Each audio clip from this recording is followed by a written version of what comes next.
Hey friends, if you wish to upload your resume from your Google Drive, then please watch this video. I will guide you through the procedure.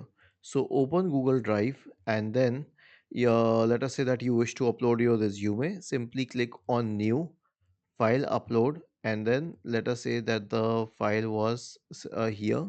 So you can upload it. Okay.